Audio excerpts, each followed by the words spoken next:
কুবরা, এমন জাহান্নামে দিবে ওই বদনসিব যে ঈমান নিবে না, ওই বদনসিব যে কোরআন নিবে না, ওই বদনসিব যে নামাজ নিবে না, ওই বদনসিব যে ইসলাম নিবে না, এমন জাহান্নামে দিবে।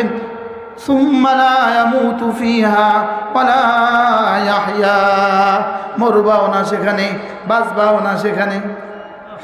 বলেন মরবাও না, বাঁচবাও না, মরবাও না, বাঁচবাও না। এবার রব বলেন একটু ধমকায়া দিয়া এবার আদর করে, কাদ আফলাহা মান তাযাক্কা, এখানে যে দিলটা দিলাম এটাকে যে একটু সাফ করবা, তুমি কামিয়াব হয়ে যাবা।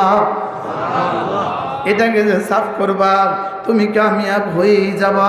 সুবহানাল্লাহ বলে, এটাকে যে পরিষ্কার করবা, বলেন এটাকে যে কি করবা। ইউসুফ সাহেব হুজুর, আমি শুধু